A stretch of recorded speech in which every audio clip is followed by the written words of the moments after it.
Bueno, no le quiero dar más preámbulo y más introducción a don Jorge Urdiales. Don Jorge, muchas gracias por acompañarme. Muchas gracias. ¿No te gustaría trabajar en el club? Yo, no, pues sí, ¿cómo qué? Le digo, ¿vas a formar un consejo o qué? Como anda ahorita, existe ahora un comité, ¿verdad? En Ajá, el sí, club. en el club, Yo pensé que se iba a crear un algo comité. así. Me dice, no, no, como presidente. Ah, caray.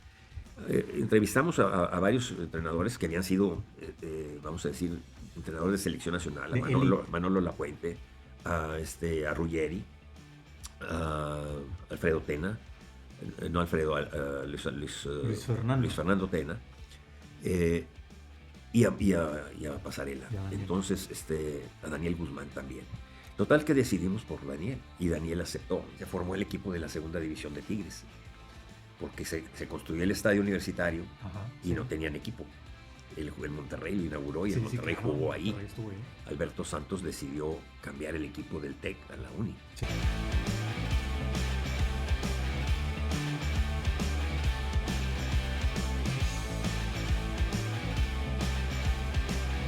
Estimados amigos de Sport Addicts Radio, muchas gracias nuevamente aquí por sintonizarnos, gracias por seguirnos también en redes sociales, sobre todo nuestro canal de YouTube, también en Facebook que nos pueden encontrar y en Twitter y sobre todo en Instagram donde les subimos contenido exclusivo de estas entrevistas que tenemos para nuestro canal de Sport Addicts Radio. Y para el día de hoy tengo un gran invitado histórico del deporte regiomontano que ha hecho también historia sobre todo en el Club de Fútbol Monterrey, también ha tenido bastante historia en los equipos locales como ha sido Fuerza Regia, como ha sido el Flash de Monterrey. Y bueno, no le quiero dar más preámbulo y más introducción a don Jorge Urdiales. Don Jorge, muchas gracias por acompañarme. Muchas gracias por la invitación y encantado de estar contigo y llegar a todo el auditorio que te sigue. Muchas gracias, don Jorge. Gracias de nuevamente por su tiempo, sobre todo. Encantado de la vida. Empecemos, don Jorge, con una pregunta que también les he hecho a mis invitados anteriores. ¿Qué le apasiona a usted? A usted, don Jorge Urdiales. Bueno, me apasiona la vida. Soy un enamorado de la vida. Me apasionan las cosas de Dios. Soy creyente y soy pues, hombre de fe. Soy católico. La religión me ha dado muchas bases, muchos aspectos morales que los vivo y los agradezco mucho de la religión, de Dios. Sí. Me siento bendecido por Dios de todo lo que me ha permitido ser, hacer y tener. Así lo defino yo. Soy apasionado de todo lo que hago. O sea, cuando me comprometo con algo, lo voy a hacer con toda la pasión. Cuando las cosas no se hacen con pasión, van a declinar o Claro. no van a llegar a buen puerto. Siempre con la cabeza fría, metiéndole cerebro a las cosas, metiéndole todo el corazón, pero el corazón caliente y la cabeza fría, Sí. para hacer las cosas con serenidad, con prudencia. Le doy gracias a Dios también de que me llegaron las oportunidades siempre en los momentos adecuados. Toda la vida uno se mantiene madurando. Cuando alguien ya dice, no, es que yo soy una persona ya madura, es que todavía le falta. Sí, nunca termina uno de madurar. Y de aprender sobre todo, ¿no? Decía mi abuela también que dice, hay unas personas en la vida que de verde pasan a podrido, nunca maduran. Sí, exactamente. Entonces, bueno, se trata de estar madurando permanentemente, de seguir aprendiendo. Constante. Y de saber que puedes aprender de todos, que nadie tiene la verdad absoluta, solo Dios. Y que siempre vivimos junto con todos los que nos rodean y con los que nos acercamos a ellos o ellos se acercan a nosotros para poder, entre todos, ir haciendo una vida, ir haciendo un camino. Siempre he buscado hacer cosas que trasciendan. En la vida hay personas que viven a ver qué pasa y hay personas que viven haciendo que pase. Yo he tratado de ser de los que hagan que pasen las cosas. También he tenido la fortuna de que me hayan invitado a proyectos importantes y entonces eso me ha permitido realizarme, lo cual siempre estaré agradecido con Dios, con la vida, con mi familia, que también me ha permitido dedicar ese tiempo que a veces es un poco de sacrificio hacia la familia, Sí. pero que cuando lo comprenden y cuando lo entienden y cuando lo disfrutan junto conmigo, pues nos ha permitido disfrutarlo. Okay. Entonces, cuando tú haces cosas que disfrutas, es difícil que no tengas éxito. Exactamente. Lo que define a don Jorge Urdiales es la pasión. Sí, totalmente. Soy muy apasionado. en ocasiones me paso porque me extralimito en sentir que cuando alguien está saliéndose de las normas o de lo que debe de ser, Sí. pero no está bien, o sea, comprendo también, afortunadamente nunca he llegado a ofender a alguien o a molestar a alguien por mi pasión. Es decir, mi libertad termina donde empieza la tuya. Sí. Y mis derechos siempre van acompañados de obligaciones. Entonces, cuando yo tengo derecho a expresarme, también tengo de obligación de escuchar. Claro. Y entonces en ese diálogo es cuando podemos construir. Y en la vida hay que Cuando construir. es mutuo. Claro, cuando es de dar y de recibir. Y también hay que saber abrirse a recibir. Muchas veces nos cuesta Sí. abrirnos a recibir. No queremos recibir nada, nos sentimos autosuficientes y siempre necesitamos de alguien. Sí. Siempre necesitamos de alguien y también siempre alguien necesita de nosotros. Entonces, en esa ida y vuelta es donde yo me siento muy realizado y le doy gracias a Dios precisamente por eso, porque me ha permitido ser, hacer y tener. Qué bueno, Jorge. Y ponerlo al servicio de los demás. Exactamente, la comunidad, como Así me es. comentaba. Continuando con nuestra charla, don Jorge, quisiera también empezar con sus inicios. ¿Cómo fue el inicio de la carrera de don Jorge Urdiales? Muy, muy padre, muy rica, muy interesante. Mi padre y mi madre vivíamos desde que yo nací, vivíamos en el mero centro de aquí de la ciudad, en la calle Guerrero, entre 5 y 15 de mayo, a espaldas de la iglesia del Roble, vamos a decir. El Roble está en 15 de mayo y Juárez, y vamos a decir que en contraesquina estaba la casa donde vivíamos nosotros. Pues aquí ya conoce muy bien la zona. Sí, perfectamente. Sí, todo el primer cuadro me lo sé al revés y al derecho porque lo recorríamos a pie. A mí me mandaban al Mercado Juárez, al Mercado Colón a traer la fruta, la verdura, alimentos. En fin. Sí, mi papá trabajaba en la Universidad de Nuevo León, donde está el Colegio Civil, donde está el aula magna. Sí. Y nosotros estuvimos estudiando, todos mis hermanos y yo, en el Colegio Justo Sierra, que estaba detrás de Woolworth, cuando estaba Woolworth, bueno, en Matamoros, entre Guerrero y Juárez. Y pues en Juárez, en la calle Juárez estaban las panaderías, las zapaterías, las mercerías. Mi mamá me mandaba por hilazas o por tela o por cosas. Y de ahí mi papá nos ayudó a tener un primer equipo de fútbol con mis amigos del barrio. Y las mamás se pusieron de acuerdo y entonces compraron en una tienda que se llamaba Saldos y Retazos, que vendían partes de telas y cosas de esas. Y fue el primer uniforme que tuvimos porque pues, jugábamos ahí en la Congregación Mariana del Roble o en la Placita del Roble o del Colegio Civil. Sí. Pero ya cuando jugamos en una liga, se formó un primer equipo Rayaditos, que lo patrocinaba mi papá. Pero realmente lo patrocinaban los papás de todos, porque entre todos ponían, y las mamás fueron las que nos hicieron los uniformes y todo. Y la tela más barata que se consiguió fue una tela naranja. Y esa tela naranja se me quedó a mí muy marcada porque cuando hicimos el primer uniforme con rayados disruptivo, que le llaman ahora, o un uniforme diferente, ¿no? Porque era el azul y con rayas blancas, el de local, y el de visita pues era blanco, sí, era con celeste o con algún otro color. Pero luego empezamos a hacer desde el 2002, finales del 2002, un tercer uniforme. Sí, ¿cómo no? Por una cuestión también comercial, porque en diciembre pues había, vamos a decir, los aguinaldos y fluye un poco más de dinero, y entonces había con qué hacer promoción y hicimos la promoción. Y el primer uniforme fue un uniforme naranja, blanco el corto y el uniforme, la camisa naranja. Sí. Y nos lo hizo, en ese entonces era Atlética. Sí. Pero bueno, ahí empecé en el barrio. Mi padre lo invitaron, él trabajaba en la Universidad de Nuevo León. Y él era el prefecto, se le llamaba a una figura que existió en la preparatoria, en la formación de los jóvenes. El colegio civil era el colegio, vamos a decir, de bachilleres. Él conocía como el colegio civil o el colegio de bachilleres. Quienes salían de secundaria y querían continuar estudios, era ahí, era la prepa, que después fue la prepa 1. Sí, exactamente. Y bueno, y después ahí se formaron también las primeras facultades. Ingeniería civil, leyes. De ahí empezaron a formarse todo eso. Sí, y después, bueno, creció la universidad, la universidad se fue a la ciudad universitaria, pero eso ya fue en los 60s con López Mateos. Fue cuando se donaron los terrenos de la universidad, que actualmente es donde está, vamos a decir, toda la ciudad universitaria, donde está el estadio universitario. Y pues ahí fue nuestra juventud y nuestro lugar donde nos desarrollamos. Entonces mi papá manejó un equipo, bueno, llevó a unos Juegos Nacionales a un equipo representativo de Nuevo León, Sí. en donde la base fue el equipo campeón de la ciudad, que era un equipo de la Universidad de Nuevo León. Y se reforzó con otros jugadores del TEC de Monterrey o había otros equipos que se llamaba Hilados del Norte, que era una empresa que estaba en Santa Catarina, en La Fama, Ajá. ¿De qué lado? de Azarco, donde era el American Smelting, que es donde está ahora, ¿cómo se llama ahí?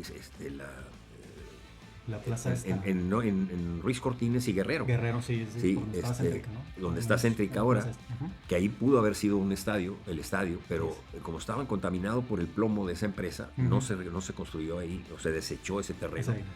porque se tardan muchos años en poderlo descontaminar, Ok. en quitarle la contaminación del plomo. Entonces, bueno, esos equipos reforzaron al de la universidad y ese equipo queda campeón en el torneo nacional que se jugó, mal no recuerdo, en México.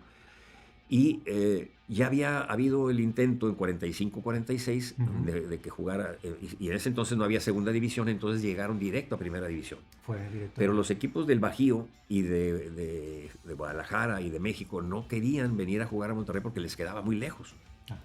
De la Ciudad de México a Monterrey te tenías que venir por Pachuca, por toda la Huasteca, Ajá. San Luis, Tampico, Victoria. O sea, ¿de qué lado tenían que hacer la Era vuelta? un rodeo, eran 24 horas en No, pues, camión. imagínense, cuando Entonces no no querían querían venir acá. No querían venir acá hasta que después que se hizo la carretera central, que era Querétaro, San Luis, Matehuala, Saltillo y Monterrey. Entonces ya era una recta. Sí, exacto. Pero por eso no querían venir acá. Y entonces, bueno, pero ese equipo desafortunadamente tuvo un percance, Sí. tuvo el problema de que al llegar a cargar gasolina en San Juan de los Lagos, se bajan los jugadores a un billar que había ahí frente a la gasolinera mientras cargaban. Sí, Se mientras tardaban mucho en cargar descansaban, ¿no? Y diésel, eso. Ujú. en cargar el diésel o la gasolina. Y un jugador, en ese entonces, pues los jugadores trabajaban y jugaban. Sí. Prende un cigarro, un cerillo para prender un cigarro y truena Y ahí el camión. fueron. Y ahí fallecieron 3 jugadores. Entonces desaparece prácticamente el equipo porque los demás equipos tuvieron que prestarle un jugador cada uno Para completar. para terminar el torneo Ujú. porque los extranjeros se fueron, huyeron. O sea, de plano dijeron. Sí, yo eso aquí me ya lo no. platicó Arnulfo Avilán, el hermano mayor de Pancho. De Pancho, sí. Pancho y yo jugamos desde infantiles juntos. Sí. Pero Arnulfo, su hermano, me platicaba eso. Y luego los extranjeros salieron. Saltaron, ¿no? Los sí, primeros se fueron. saltaron. Y entonces fue como vino Nacho Treyes. Más adelante, ya cuando estaba el equipo acá en el Tecnológico, en ese entonces se jugaba en el parque de béisbol. Ahí se jugó la primera liga, o el primer torneo de liga que jugó Rayados. Sí. Entonces, bueno, pues ese fue pues, una liga total con el fútbol, porque mi papá me llevaba a los viajes, él viajaba con el equipo. El doctor Canseco fue quien presidió el equipo a partir del 52, Ajá. con el doctor César Saldaña, con el dueño del periódico El Porvenir, en ese entonces era don Rogelio Cantú, Ujú. fue el dueño y ahora son sus hijos quienes manejan el periódico. Y bueno, pues fue como se empezó a a formar, formar. ¿no? Y bueno, mi padre fue y habló con don Eugenio para que le facilitara el tecnológico. Lo concedió. Don Eugenio pues, siempre fue muy apoyador de toda la Exacto, cuestión de todos los proyectos, educativa, de deportes. Sí, Don Eugenio sabía que la formación de valores en la escuela, en la casa, en la escuela y en el deporte era como se consolidaba, ¿no? Exacto, no, Los sí. valores de las personas. Ujú. Así que bueno, pues viajé mucho con mi papá. Él estuvo del 52 al 60. Y en el 60, él y bueno, el doctor Canseco principalmente, que era el presidente, Sí. pues el doctor Canseco dio el aval por un préstamo que sacaron para el equipo y no lo pudieron pagar. Y perdió su casa. Y papá, yo lo vi vender un toro que se llamaba El Charro. Se lo vendió al carnicero de San Pedro para poder que el equipo fuera a jugar a Sí, para Zamora. poder subsistir, ¿no? Porque Y- no tenía para el arbitraje y para el camión y ese, tener ese los viaje. recursos. Así es. Sobre todo. Entonces, pues le pusieron de su bolsa, ¿verdad? Y subieron en la temporada 56, Ajá. pero entonces descendieron en la 57. Porque era no había cocientes. Sí, Era, sí, era en el otro último formato, lugar, ¿no? se regresa a Sí. segunda, ¿verdad? Va para atrás. Y fue para atrás. ¿Por qué? Porque no tuvieron el dinero para reforzar el equipo. Ujú. Entonces fueron el último lugar.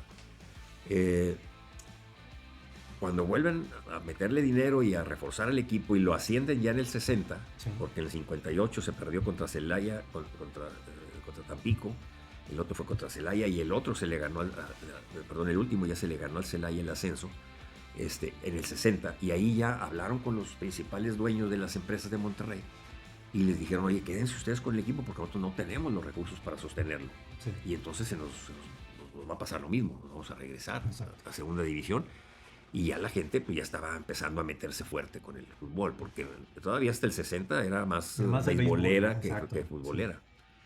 Entonces, bueno, ese fue mi inicio o mi acercamiento total pues, con el fútbol a través de los viajes con mi papá y de los entrenamientos y todo, pues yo me traía para arriba y para abajo, ¿no? Y yo era el menor de mis hermanos, yo tuve 5 hermanos, 2 hermanas y 3 hermanos. Y bueno, me tocó pues andar para arriba y para abajo con él. Entonces, mis hermanos jugaron fútbol, los 3, jugaban bien, pero no se presentó la situación como para que ellos jugaran profesional. Y en mi caso se me presentó combinar el fútbol con los estudios. Ajá.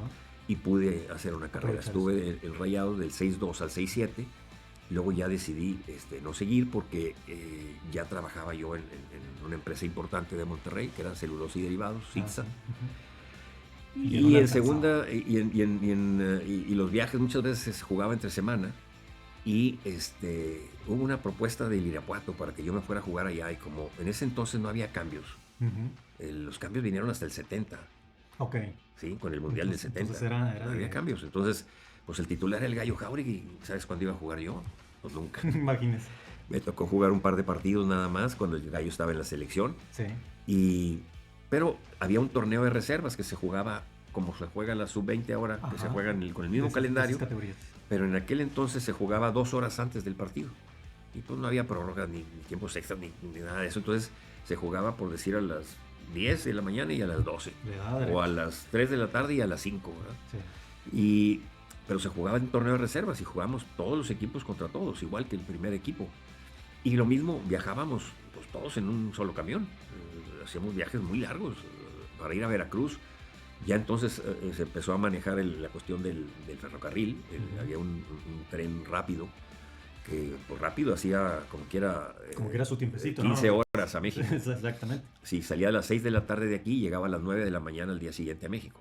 Pero para ir a Veracruz, todavía en México agarrabas un camión y de ahí te ibas a Veracruz. ¿Verdad? Así escala tenías que pasar por Puebla, por Orizaba y Veracruz. Entonces, pues, eran viajes de 20 y tantas horas, ¿no? Era un día completo. Pesado. Sí, un día completo. Nos íbamos el jueves a México, el viernes a Veracruz, entrenábamos el sábado en Veracruz y jugábamos el domingo y nos regresábamos, veníamos a acá el martes. O sea perdías media semana. Y además pues viajábamos de noche porque era la manera también de aprovechar el tiempo. Salíamos de ahí de la Plaza Zaragoza, del Círculo Mercantil Mutualista, que todavía está ahí. Sí. Todavía existe. De ahí salía el camión y de ahí nos íbamos. Y de ahí agarraban el camión. Siempre salíamos a las 8:30 de la noche y agarrábamos a donde fuera. La madrugada y vámonos. Sí, incluso de ahí, por ejemplo, para ir a jugar a Tampico, pues salíamos a las 8 o 9 de la noche y llegábamos a las 9 de la mañana a Tampico. Eran casi 10, 12 horas a Tampico. Sí. Pero fue una etapa padrísima porque para mí combinar la escuela con el juego que me encantaba. Claro. Pues las dos cosas las disfruté mucho y fue como vamos a decir, tuve un acercamiento muy fuerte con el fútbol. Con esa parte. Se formó el equipo de la segunda división de Tigres porque se construyó el estadio universitario y no tenían equipo. El Monterrey lo inauguró y el Monterrey jugó ahí. Alberto Santos decidió cambiar el equipo del TEC a la Uni. Sí. Y ahí, como se formó el equipo, pues, le consiguieron la franquicia con la Federación Mexicana de Fútbol, el doctor Canseco, como había tenido la experiencia con Rayados, aprovecharon su experiencia y consigue la franquicia para la Universidad de Nuevo León. Él fue muy famoso, el doctor Canseco, porque él fue el principal promotor a nivel mundial de la polio, de la vacuna contra la polio. Sí. Y fue presidente de Rotary Internacional Mundial. Entonces tenía, vamos a decir, una ascendencia y tenía un reconocimiento muy fuerte en México también, como doctor, como persona muy valiosa para el la comunidad. Que tenía el doctor Canseco. Y consiguió la franquicia para la Universidad de Nuevo León. Y entonces se arranca el equipo de segunda división en julio del 67 Sí. y yo jugué hasta enero del 68. La temporada terminó hasta como por abril, pero yo ya no podía. Ya no podía jugar, el tiempo estaba jugar, muy... entrenar, jugar, trabajar y la escuela, ¿no? De todo. Pero ya en el 68 yo terminé mis estudios y ahí dejé de jugar. Cuando dejo de jugar con Tigres, Sí. el presidente del equipo, que era Jesús Manuel Peña Leal, el licenciado Jesús Manuel Peña Leal, él era el contador de una empresa que se llamaba Lámina Galvanizada La Florida, que después se convirtió en Galvac. Ok. Y ahora Galvac pertenece al grupo de ILSA, vamos a decir, al conglomerado Sí, de ese ILSA. grupo. Sí, es. Entonces, él me invita y me dice, oye, quédate de tesorero en el club de Tigres. Y entonces yo fui el tesorero de Tigres hasta 1974, cuando se logra el ascenso con Tigres. Yo ya fui tesorero en Tigres. Y ahí la Universidad de Nuevo León le pide al patronato universitario que tomen el equipo para que le puedan meter dinero. Claro, y ellos hacían para que empiece a ser sorteos y más hacían, tenían donadores que apoyaban a la universidad y que apoyaron el equipo. Entonces ahí ya entregué yo la tesorería al consejo universitario y ahí me pasé a un puesto que le llamaron secretario técnico. Yo traté mucho, bueno, me tocó contratar a los jugadores que quedaron campeones. Tenía comunicación con ellos. Sí, claro, pues porque yo estaba en la tesorería, yo les pagaba, me tocó hacer los cheques para pagar las compras de los jugadores y todo. Y ahí me pasaron a un puesto que se llamó secretario técnico, que era un enlace entre el de entrenador y la directiva. Ya entrando, digamos, al nuevo milenio, Sí. vamos a decirlo, en el 2000, Sí. empieza ya a surgir esa oportunidad donde ya directamente regresa al club de fútbol. Al fútbol, sí. Fue otra vez, son cosas de Dios, son providencialmente, o sea, Dios dice por aquí es el camino y vas a dar ahí. Sí. Un día, teníamos un compromiso de una boda y me dice mi esposa, oye, el sábado se casa la hija de tal persona y vamos a ir. Y dije, oye, sí, pero vamos nada más a la fiesta, no, a la misa no alcanzo a ir. Ajá. ¿Cómo que no alcanzas a ir? No, yo hay juego. Va a jugar Rayados a Claro, las 5. hay prioridades. Sí, hay prioridades. Entonces dice, bueno, está bueno. Total, del estadio yo me paso a casa de mi hijo que vivía cerca, ahí en la colonia Country. Y ahí pues, me eché un baño, me cambio, y ahí puse mi traje y nos fuimos a la boda. Sí. Y era en un restaurante muy chiquito que se llamaba Luisiana, que está en la Placita Hidalgo. Bueno, estaba en la Placita Hidalgo, ahí cerquitita del Hotel Ancira, que ahora ya el Hotel Ancira pues ya son departamentos, ya no es hotel. Ya cambió. Cerca del Hotel Ambassador también. Bueno, total que ahí pues llegamos tarde, obviamente, ya estaba la fiesta ahí y me dice mi señora, empezaron los codazos, ¿no? Decir, ya ves, mira, no hay lugares, porque pudiste el fútbol. Sí, le dije, tú ya sabes que el fútbol pues, es prioridad. Es prioridad. Total, un buen amigo me ve, y estábamos ahí parados, mi esposa y yo, me dice, vente, acá hay 2 lugares. Y ya me explicó que su compadre no pudo ir y que había 2 lugares. Y dije, bueno, ya se acabó el problema, ¿verdad? Pero ahí mismo, él me invita a formar parte de un patronato para ayudarle a un sacerdote en la iglesia de San José del Uro, la que está por la carretera. De aquel lado, sí, al sur. Exactamente, por donde están ahora varios colegios ahí. Y entonces ahí me dice, el lunes empezamos un nuevo plan ahí con el sacerdote que acaban de nombrar. Y están invitados a mi casa. Nosotros nos acabamos de cambiar a vivir a Santiago. Sí, de claro. Y mi señora me daba de patadas por debajo de la mesa. No aceptes, porque nos acabamos de cambiar. No nos hemos ni siquiera instalado bien en la casa. No nos hemos adecuado acá a este lado. Sí, y le digo, no, las cosas de Dios yo no les puedo decir que no. Y yo, nomás acompáñame el lunes. Ya después yo veo cómo me las arreglo, pero el lunes sí, pues es de parejas, acompáñame. Y ya fuimos el lunes a la casa de este amigo, también allá por la carretera, y justamente en el rumbo del Uro. Y ahí nos dice este señor, que en vida ya falleció, Pepe Elizondo. Pepe Villarreal, perdón. Pepe Elizondo es el de Pesado, que también es muy buen amigo mío. No, Pepe Villarreal. Y nos dice esa noche ahí a nosotros como matrimonio, a mi esposa y a mí, y a otros matrimonios que fuimos. Dice, bueno, a partir de hoy le hemos pedido a José González Ornelas que se haga cargo del patronato del Uro. Pues yo conocí a Pepe de nombre y lo había visto en FEMSA, porque yo trabajaba en Bancomer.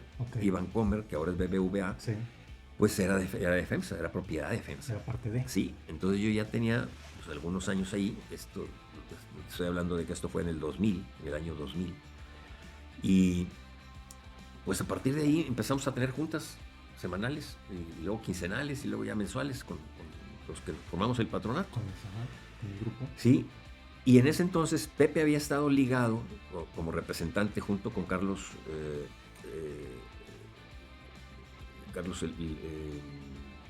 el otro, bueno, eran dos representantes de FEMSA en Tigres y dos de Cemex, ¿sí? Carlos Salazar. Sí. Carlos Salazar y Pepe González Ornelas representaban a FEMSA. A FEMSA. Y Zambrano y Pepe, el otro era Pepe Domene, eran los representantes de Cemex. Y le rentaron a la universidad la franquicia de Tigres, porque había habido muchos problemas para el manejo de Tigres, porque pues, el rector no tenía tiempo ni manera de atender al equipo. Y se hizo un convenio para que pues, para reforzarlo económicamente. Es ahí lo de Sinergia Deportiva. Ahí nace Sinergia Deportiva. Ok, muy bien.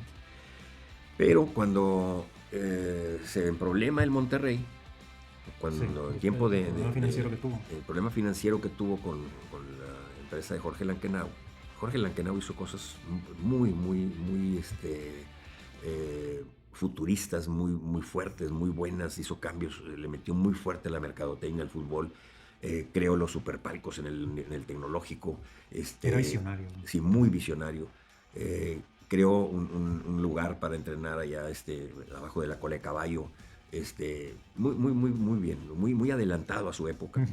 Pero desgraciadamente tuvo problemas financieros con FIA, que fue la empresa financiera que él manejaba. Sí. Y pues esa empresa le había prestado dinero al club. Y el club pues estaba, vamos a decir, endeudado con FIA. Con FIA. Total que para no hacerla largo en la historia, pues acabó intervenido el banco e intervenido el club. El club, sí. Entonces, pues ahí Hacienda entra a administrar el club. Sí, pero ¿qué está pasando, no? Y se lo delega a una empresa que se dedicaba a los espectáculos. Ajá. Pero ahí es donde decide FEMSA y le propone a Cemex separarse y decir, quédate tú con Tigres, en FEMSA tomamos Rayados, porque son dos entidades muy importantes para la ciudad. Claro. Cuando me invitan a mí, me dicen muy claramente, tanto Pepe González Ornelas como el ingeniero Fernández, el club es patrimonio de la ciudad, es un activo que tiene la ciudad, no lo podemos perder, necesitamos cuidarlo, porque la ciudad lo necesita y el equipo necesita a la ciudad. Sí. Y si puede venir alguien y pagárselo o comprárselo a Hacienda y se lo lleva, y entonces vamos a perder un activo, vamos a perder algo valioso para la ciudad. Porque es un desfogue, es un desahogo muy fuerte para la ciudad. Claro. El espectáculo del fútbol, ¿verdad? Sí. Y bueno, ahí es cuando la persona que nombró FEMSA como presidente y delegado consejero, que era el director de Recursos Humanos, Gilberto Lozano, de FEMSA, sí. decide irse a la política. Y se va a trabajar con Vicente Fox, a la Secretaría de Gobernación. Sí, en ese entonces. Sí, y entonces FEMSA nombra a Pepe González Ornelas en enero del 2001 como el nuevo consejero delegado. Okay. Yo ya tenía pues, meses tratando semanalmente o constantemente a Pepe. Sí, ya tenía y ahí dice, oye, pues me tocó esto, esa parte de mi trabajo normal, voy a atender el club como consejero, delegado consejero de FEMSA, el club. Y pues yo sé que te gusta mucho el fútbol, nos conocemos por el fútbol también y todo. Bueno, pues vamos a ver qué pasa. Pues ya pasaron varios meses y entonces me dice, oye, vamos a platicar de fútbol. Porque pues siempre nos juntábamos para ver pues, qué necesitaba el padre, qué más hacíamos. Hicimos rifas de un carro, hicimos dispensarios, hicimos sorteos, hicimos muchas cosas, ¿no? Okay. Sí, para juntar dinero para que creciera la parroquia del Luro. Sí. Y finalmente me dice, oye, vamos a platicar de fútbol. Y me dice, oye, pues fíjate que el club está organizado así. ¿Cómo ves? ¿Qué piensas? Y dije, no, pues yo creo que hay que separarlo. Lo más importante debe ser lo deportivo. Y si no podemos descuidar lo económico, porque sin lo económico pues no va a existir lo deportivo. Claro. Pero si en lo deportivo no nos va bien, pues lo económico se va a complicar mucho. Exactamente. Entonces están ligados, sí. Pero hay que separar la operación de lo deportivo de la operación administrativa. Sí. Dijo, pues está interesante. Bueno, a los tantos meses me dice, oye, fíjate que pues, funcionó lo que me platicaste, hicimos la separación, jaló bien, y ¿no te gustaría trabajar en el club? Digo, no, pues sí, ¿cómo qué? Le digo, ¿vas a formar un consejo o qué? Como anda ahorita, existe ahora un comité, ¿verdad? Ajá, en el club. En el club. Yo pensé que se iba a crear un comité. Sí. Me dice, no, como presidente. Ah, caray, le digo, pero pues ahí está de presidente mi amigo, Ricardo Garza Villarreal. Me dice, sí, pero él no está de tiempo completo, necesitamos a alguien de tiempo completo. Pues nosotros estamos saliendo de Vancomer y podemos hablar con Vancomer para que te den la autorización de que te vengas al club. Y dije, pues de entrada te digo que sí me interesa, claro. El fútbol es mi pasión y si me estás invitando a eso, pues por supuesto que sí. Le dije, nada más que te pido un poco de tiempo para pensarlo. Mi padre decía, no lo pienses mucho, nada más piénsalo bien. Esa era. Le dije, necesito pensarlo bien, le dije, porque estoy renunciando a 30 años de trabajar en empresas, y en bancos, y ya tenía una antigüedad. Y yo estaba a 5 o 6 años de jubilarme en Vancomer. Entonces le dije, oye, estoy renunciando a una antigüedad que me puede permitir una mejor jubilación y demás. Tengo que pensarlo bien. Me dijo, bueno, tómate tu tiempo, no hay problema. ¿Cuánto tiempo necesitas? Le dije, no, tengo. Mi padre me decía, piénsalo bien, no lo pienses mucho. No lo pienses mucho. Entonces, no, le dije, te resuelvo pronto. Hablé con mi esposa, con mis hijos y les dije, miren, no la voy a dejar pasar. El fútbol es mi pasión, es un sueño que se me puede convertir en realidad y lo voy a tratar de convertir en realidad, de trabajar en el fútbol. Yo tenía pensado retirarme en un club de fútbol, de béisbol, de básquetbol, de lo que fuera, de deportes, al deporte. Pero pues, se me presentó del cielo, se me cayó del cielo, así como me cayó la invitación a la mesa esa, donde después de ahí se deriva. De ahí donde fue toda la cadenita, ¿no? Pero una cosa tras otra, entonces bueno, pues está bien claro que son los caminos que va trazando Dios, ¿no? Sí. Y no te equivoques en por dónde seguirle. Entonces, ahí pues tomo la decisión, por ahí de octubre, y en noviembre, pues termina el ciclo, se había ido Floro, estaba Magdaleno Cano. Sí. Y Pepe me dice, oye, estamos por decidir si sigue Magdaleno Cano o cambiamos a Pepe Treviño. Ya le di mi opinión y todo, y bueno, se tomó la decisión por Pepe Treviño. Y esto se tomó la decisión en noviembre para poder armar el equipo a partir de la pretemporada de diciembre. De diciembre y arrancar en enero. Y el 6 de diciembre fue cuando se dio a conocer mi nombramiento. Pero cuando platicó ya Pepe conmigo y ya habíamos aclarado cómo iba a salir y que cuándo iba a entregar yo en Vancomer mi puesto a la persona que nombraran en mi lugar, sí. Me dice, bueno, así como usted el organigrama de los integrantes del club, ¿quieres hacer algún cambio, algún acomodo o algo? Le dije, pues sí, nada más yo tengo mucho tiempo que no estoy en un vestidor. No tengo el contacto y el feeling del vestidor. Y Luis Miguel Salvador, que lo acababan de nombrar en agosto, director comercial, le dije, pues él estuvo en el vestidor. Claro. Es más, varios jugadores que tenemos ahorita en el club jugaron con él. Aún sí. Claro, entonces, pues él nos podría ayudar muchísimo en el área deportiva. Bueno, pues invítalo, me dice, invítalo. Y así lo hicimos, lo invité y me dijo, no, pues encantado. Me dijo Luis Miguel, claro que sí, me gusta mucho la idea y gracias por la invitación y sí le entro. Y ahí es donde nace la mancuerna. Empezamos a trabajar juntos a partir de ese diciembre y él se pudo ir a la pretemporada con Pepe Treviño, con Martelotto, con los dos Martelotto, porque también el auxiliar de Pepe Treviño se nombró a Germán Martelotto y Nicolás era el preparador físico. Okay. Entonces, pues con ellos se hace la pretemporada. Ese entonces ya participo yo con un comité que se hizo teníamos un comité, le llamamos comité deportivo, en donde participaba Pepe González Ornelas, Luis Miguel y yo, con el entrenador, y en momentos también participaba el auxiliar del entrenador, que era Martelotto, y para armar el equipo para partir de enero del 2001. Ese torneo no se había calificado con Magdaleno Cano. Y con Benito Floro nada más hubo una sola liguilla. Sí. Entonces, pues no veníamos de ser un equipo ganador, no lo éramos. Éramos un equipo que había calificado una sola vez a liguilla. En muchos años. En muchos años. De todos los torneos cortos, una sola vez. Entonces, ¿qué había que hacer? Pues, 1, profesionalizar el club. 2, cambiar la mentalidad del club. Es decir, había que ser ganadores. Sí o sí se trata de ganar, se trata de calificar. Porque si no, es un fracaso. El equipo que no califica, que participa con otros, en ese entonces eran 20 equipos. Después se redujo a 18, pero si no estás entre los primeros 4, y por eso se estableció como objetivo siempre estar entre los primeros 4. O sea, esa mentalidad exitosa. Ahí la cambiamos. Y venía desde que lo tomó FEMSA, ¿no? Pero ahí se reforzó más. Hicimos una definición de misión, visión, valores, con los que iba a trabajar el club. Todas esas bases, ¿no? Y ya en junio involucramos a Daniel Pasarela.